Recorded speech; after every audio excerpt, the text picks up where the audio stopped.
Welcome to all. આજે આપણે unit 2 હાઇડ્રોસ્ટેટિક્સમાં જુદી જુદી અવસ્થા માટે પ્રેશર ડાયાગ્રામ ઉપર આધારિત જે છે એક્ઝામ્પલ્સ જોઈશું. ફર્સ્ટ એક્ઝામ્પલ છે જેમાં આપણને એક 2 મીટર બાય 3 મીટરની ટાંકી આપેલી છે, જેમાં 1.5 મીટર ઊંડાઈ સુધી ઓઇલ ભરેલું છે, જેની સ્પેસિફિક ગ્રેવિટી 0.9 છે. આના માટે આપણને 3 વસ્તુ શોધવાની કીધી છે. એક, સૌથી પહેલાં તો આપણને પ્રેશર ડાયાગ્રામ ડ્રો કરવાનો છે. ત્યાર પછી બોટમ ઉપર એટલે કે તળિયા ઉપર લાગતું કુલ દબાણ અને દિવાલ ઉપર લાગતું કુલ દબાણ શોધવાનું છે તથા તેનું દાબ કેન્દ્ર. તો આ જે છે એક ટાંકી છે જેમાં 1.5 મીટર ઊંડાઈ સુધી 0.9 સ્પેસિફિક ગ્રેવિટી ધરાવતું ઓઇલ ભરેલું છે.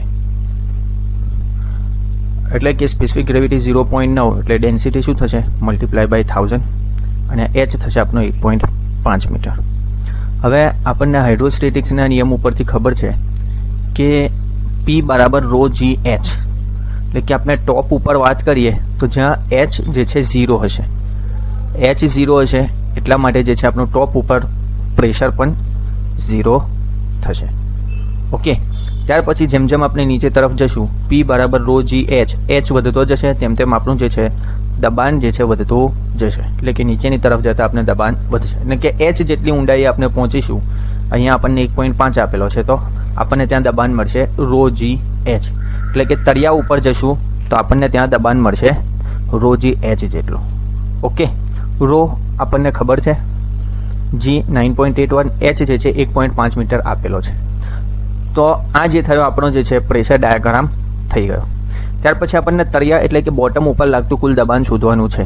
તેના માટે આપણે તળિયા ઉપર પહેલાં પ્રેશર ઇન્ટેન્સિટી એટલે કે દાબ તીવ્રતા શોધીશું BC ઉપર, જે કેટલી થશે આપણી રો જી એચ જેટલી થશે. એટલે કે P બરાબર રો જી એચ, રો 900, જી 9.81 અને એચ બરાબર 1.5. કેલ્શિયમ આપને સાદુરૂપ આપીશું તો આપણને આન્સર મળશે 13.24 કિલો ન્યૂટન પર મીટર સ્ક્વેર. હવે આપણને કુલ દબાણ શોધવાનું છે. કુલ દબાણ એટલે કે દાબ બર ફોર્સ F, પ્રેશર P બરાબર ફોર્સ અપોન એરિયા, એટલે કે ફોર્સ બરાબર પ્રેશર ઇન્ટુ એરિયા. હવે તળિયા ઉપર આપણને શોધવાનું છે તો શું થશે? પ્રેશર ઇન્ટુ એરિયા, બોટમનો એરિયા. એરિયા આપણને કેટલો આપેલો છે ટાંકીનો? 2 મીટર બાય 3 મીટર, એટલે કે આ જે પ્રેશર છે multiply by area of bottom કરીએ આપણે તો આપણને કેટલો આન્સર મળશે? 79.44 કિલો ન્યૂટન. તો આ થઈ ગયો આપણો બીજો જે ક્વેશ્ચન હતો આપણને કે તળિયા ઉપર લાગતું કુલ દબાણ શોધો તે. ઓકે, હવે આપણને ટાંકીની દિવાલ માટે શોધવાનું છે. ટાંકીની દિવાલ પર લાગતું કુલ દબાણ અને તેનું દાબ કેન્દ્ર. બોટમ ઉપર દાબ કેન્દ્ર નથી પૂછ્યું, પણ બોટમનું દાબ કેન્દ્ર જે છે એ બોટમ ઉપર જ આવશે, એટલે કે જેટલી ઊંડાઈ હશે એ જ એનું દાબ કેન્દ્ર થશે, એટલે કે 1.5 મીટર. ચાલો, હવે દિવાલ માટે આપણે વાત કરીએ તો દિવાલ ઉપર જે છે દિવાલનો જે ટોપ પોઈન્ટ છે જ્યાં H બરાબર 0 છે ત્યાં ઇન્ટેન્સિટી 0 છે અને H એટલે કે 1.5 મીટર છે ત્યાં આપણી ઇન્ટેન્સિટી રો જી એચ છે. બરાબર છે? તો એના ઉપર લાગતું જે દબાણ બળ F છે એના માટે આપણે શું કરીશું કે F શોધવા માટે આ જે પ્રેશર ડાયાગ્રામ છે તેનો એરિયા શોધીશું અને મલ્ટીપ્લાય બાય જે છે ટાંકીની વિડ્થ. ઓકે, ચાલો, કારણ કે આપણું જે પ્રેશર છે એ ટ્રાયંગ્યુલર પેટર્નમાં ઇન્ક્રીઝ થાય છે. ટોપ ઉપર 0 છે અને બોટમ ઉપર રો જી એચ જેટલી વેલ્યુ ધરાવે છે, એટલે કે પ્રેશર ડાયાગ્રામનો એરિયા મલ્ટીપ્લાય બાય એની width. Okay, area of triangle ABCનો એરિયા H એટલે કે 1.5 છે. ત્રિકોણનો એરિયા આપણને ખબર છે 1/2 પાયો ગુણાકાર વેધ. પાયો જે છે આપણને રોજી એચ છે અને વેધ એટલે કે ઊંચાઈ જે છે આપણી 1.5 મીટર છે અને વિડ્થ આપણને આપેલી છે 3 મીટર. એટલે કે ટ્રાયંગલ ABCનો area 1/2 into 30.24 into 1.5 multiply by 3. તો આ જે છે આપણનું દિવાલ ઉપર લાગતું કુલ દબાણ મળશે.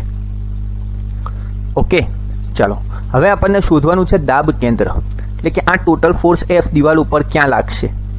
તો આ પ્રેશર ડાયાગ્રામ છે એ ટ્રાયંગલ છે અને ટ્રાયંગલનું જે આપણે CG કહીએ એ આપણું બોટમથી એટલે કે બેઝથી h/3 ઉપર આવે. આપણે જનરલી જે છે દાબ કેન્દ્ર ટોપથી શોધતા હોઈએ છીએ, એટલે કે જો એફ જ્યાં એક્ટ કરે છે એ બોટમથી h/3 છે તો ટોપથી કેટલું થશે, બરાબર છે. તો ટોટલ આપણી જે ઊંડાઈ છે એ h છે 1.5 અને આ છે h/3 એટલે કે h માઇનસ h/3 એટલે કે 2h/3 ઉપર આપણને મળશે. hની વેલ્યુ 1.5 મીટર આપેલી છે એટલે કે 2/3 ઇન્ટુ h એટલે કે 1 મીટર. એટલે કે આપણું જે દાબ કેન્દ્ર છે દિવાલ માટે તો ટોચથી જે છે 2h/3 એટલે કે 1 મીટર ઉપર આપણને જે છે એનું દાબ કેન્દ્ર મળશે. ઓકે, નેક્સ્ટ એક્ઝામ્પલ જોઈએ.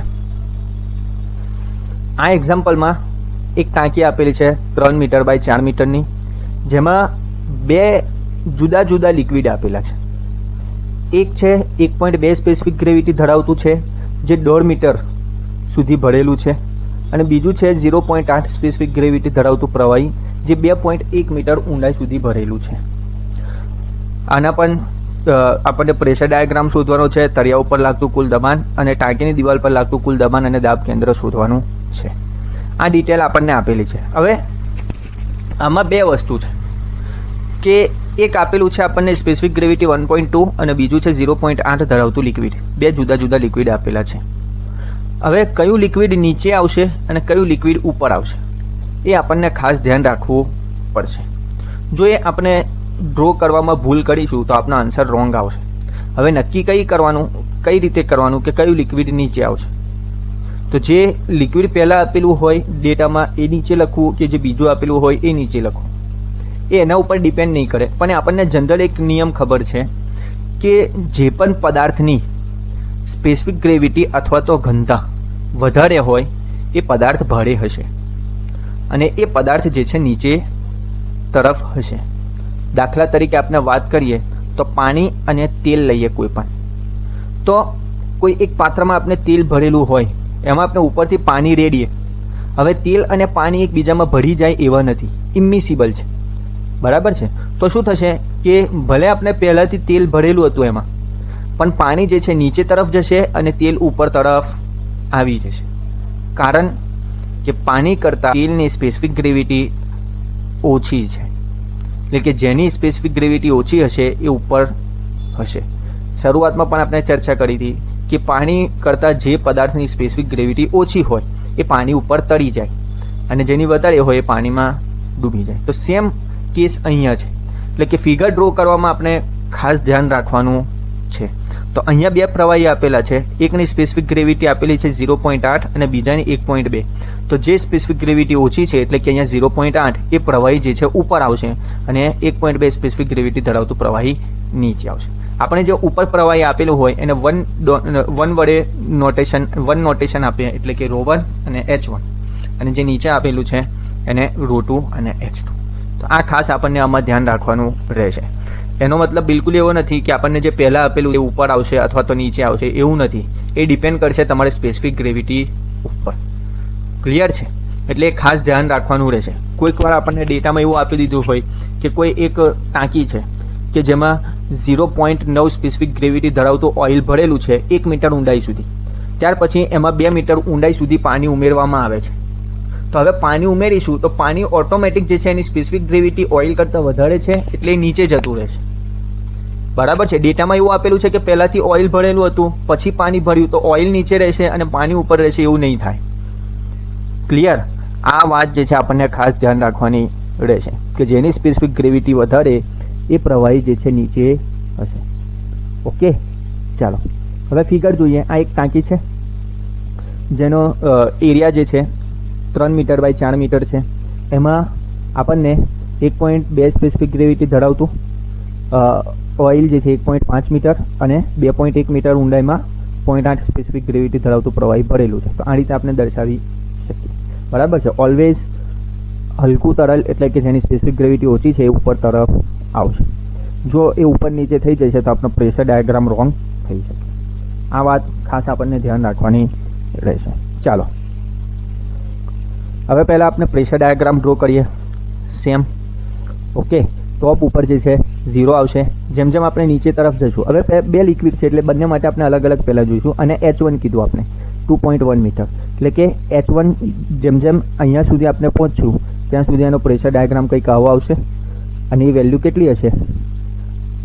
ρ1 g H1 જેટલી. એટલે કે આપણને BC ઉપર આ જે છે જ્યાં બે લિક્વિડ ભેગા થાય છે એ બંને વચ્ચેની સપાટી ઉપર આપણે જોઈએ તો સ્પેસિફિક ગ્રેવિટી S1 છે, એના માટે ρ1 ડેન્સિટી થશે. તો ρ1 g H1 જેટલું આપણને દબાણની તીવ્રતા જે છે મળશે. ક્યાં? તો BC ઉપર. બરાબર છે. એની વેલ્યુ કેટલી? ρ1 g H1. ρ1 800 g 9.81 અને H1 2.1 મૂકીશું તો આપણને કેટલો આન્સર મળશે? 16.48 કિલોન્યુટન પર મીટર સ્ક્વેર. ચાલો, હવે બીજું તરલ આપણને આપેલું છે, સ્પેસિફિક ગ્રેવિટી 1.2 છે. બરાબર.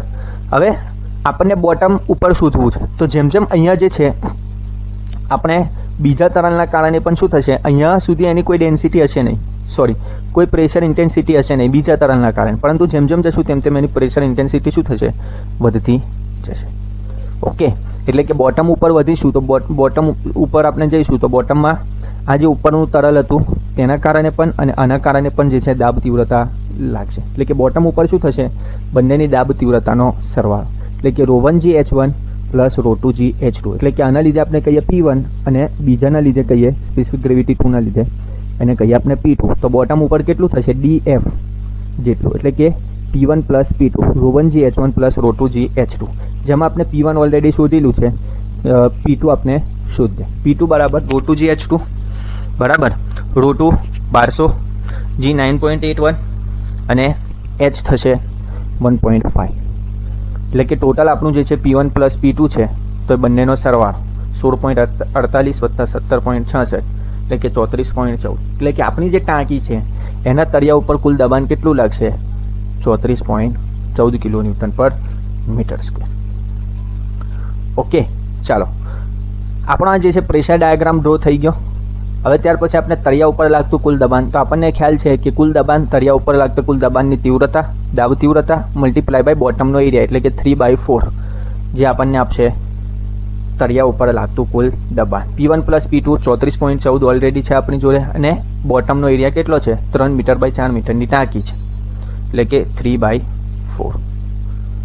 ઓકે, ફાઇનલ આપણો આન્સર આવશે 409.68 કિલોન્યુટન. તો આ છે ટાંકીની દિવાલ, ટાંકીના તળિયા ઉપર લાગતું કુલ દબાણ. હવે દિવાલ ઉપર લાગતું કુલ દબાણ શોધવાનું છે. તો પ્રીવિયસ કેસમાં શું હતું? એક જ લિક્વિડ હતું અને એક જ આપણનો ટ્રાયેંગલ બનતો હતો. અહીંયા શું છે? 3 લિક્વિડ છે, એમાં 3 જુદા જુદા શેપ બને છે. ટાંકી ઉપર, ટાંકીની દિવાલ ઉપર લાગતું દબાણ શોધવા આપણે શું કરે છે?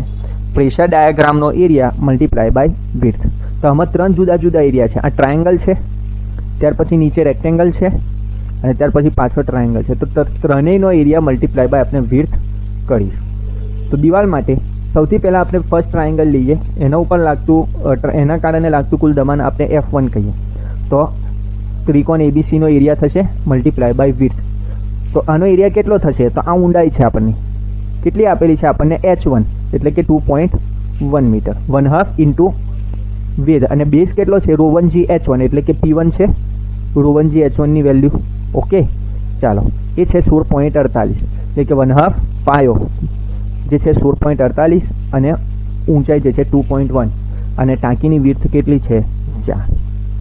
ઓકે, ટ્રાયેંગલનો એરિયા 1/2 પાયો ગુણાકાર વેધ બરાબર છે, અથવા તો બેઝ ઇન્ટુ હાઇટ જેને આપણે કહીએ. બેઝ છે આપણો BC જેટલો, તો BCની વેલ્યુ કેટલી હતી? P1 જેટલી હતી એ મૂકી દીધી અને H આપણને શું મળશે? હાઇટ 2.1. સિમિલરલી આ બીજો જ એરિયા છે, એ છે રેક્ટેંગલ. તે રેક્ટેંગલના કારણે કેટલું લાગશે? તો એનો રેક્ટેંગલનો એરિયા મલ્ટીપ્લાય બાય વિડ્થ એટલે કે BCDE એ જે રેક્ટેંગલ છે એનો એરિયા. તો રેક્ટેંગલનો એરિયા કેટલો થશે? તો આ છે ρ1 g H1 એટલે કે P1 અને હાઇટ કેટલી છે? 1.5 મીટર એટલે કે 16.48 ગુણાકાર 1.5 અને વિડ્થ જે છે આપણી ટાંકીની જે 4 મીટર આપેલી છે. ક્લિયર? ત્યાર પછી ત્રીજો ટ્રાયેંગલ છે, એના કારણે આપણે કહીએ F3. તો એ કેટલું છે? તો ત્રિકોણ CEF નો એરિયા બરાબર છે 1/2 પાયો થશે ρ2 g H2 એટલે કે P2 બરાબર છે. એની વેલ્યુ આપની જોડે છે 17.66 અને હાઇટ આપની થશે 1.5, 17.66 ગુણાકાર 1.5 અને વિર્થ જે છે એ તો કોન્સ્ટન્ટ છે 4. બરાબર. તો વોલ ઉપર અથવા તો દિવાલ ઉપર લાગતું કુલ દબાણ શું થશે? તો આ ત્રણેય પ્રેશર જે છે, ત્રણેય પ્રેશર ડાયાગ્રામમાં ત્રણેય ફિગર છે, ટ્રાયેંગલ, રેક્ટેંગલ અને ટ્રાયેંગલ, એ ત્રણેયના કારણે લાગતું કુલ દબાણ એટલે કે F1 plus F2 plus F3 એટલે કે કુલ દબાણ આપણને મળશે દિવાલ ઉપર લાગતું કુલ દબાણ 221.07. ક્લિયર છે? ચાલો, હવે આપણને દાબ કેન્દ્ર પણ શોધવાનું કીધું છે. પ્રીવિયસ કેસમાં શું હતું? એક જ તરલ અને એનો જે પ્રેશર ડાયાગ્રામ હતો એ ટ્રાયેંગ્યુલર હતો. આમાં ત્રણ જુદા જુદા જે છે શેપ છે અને ત્રણનું કમ્બાઈન જે સીજી હશે ત્યાં આપણું જે છે દાબ કેન્દ્ર હશે. હવે આપણને ખ્યાલ છે કે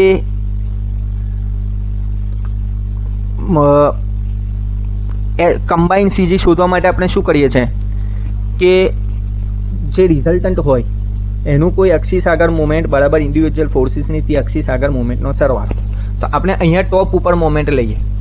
બરાબર છે? તો અત્યારે આપણું જે છે એ રિઝલ્ટન્ટ F છે અને એનું સીજી થશે એક્સ બાર આપણે કહી દીધું છે, શોધવાનું છે. બરાબર છે? ઇન્ડિવિજ્યુઅલ ફોર્સિસ આપણે કીધા F1, F2, F3 જે આપણા ત્રણ શેપ છે પ્રેશર ડાયાગ્રામ માટે અને એમનું સીજી કીધું X1, X2, X3. હવે આ જે F1 છે એ ટ્રાયેંગ્યુલર શેપ છે. ટ્રાયેંગલનું સીજી આપણને ખબર છે કે બેઝથી x/3 જેટલું હશે. બરાબર છે? જે પ્રીવિયસ કેસમાં આપણે જોયું હતું. પણ આપણને જે શોધવાનું છે ટોપ સરફેસ છે એના રેફરન્સમાં શોધવાનું છે. આ થશે આપણું X1. બરાબર છે? એટલે કે આપણું જે અહીંયાથી કહીએ આ ટ્રાયેંગલમાં અહીંયા બોટમથી થશે આપણું h/3 અથવા તો x/3 જે આપણને આપેલું છે 2.1/3 પણ આપણને શોધવાનું છે ટોપથી. તો જે પ્રીવિયસ કેસમાં લીધું હતું કે 2/3 ઓફ h એટલે કે 2/3 ઓફ 2.1. ક્લિયર?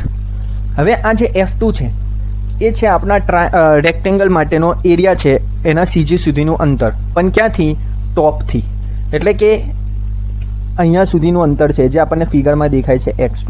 એટલે કે એ અંતર કેટલું થશે? જો આપણે ખાલી ટ્રાયેંગલ વિશે રેક્ટેંગલ વિશે વાત કરીએ તો રેક્ટેંગલનું સીજી જે છે એના કેન્દ્રમાં હોય એટલે કે આ 1.5 છે એનું અડધું એના સેન્ટરમાં, પણ આપણને શોધવાનું છે ટોપથી.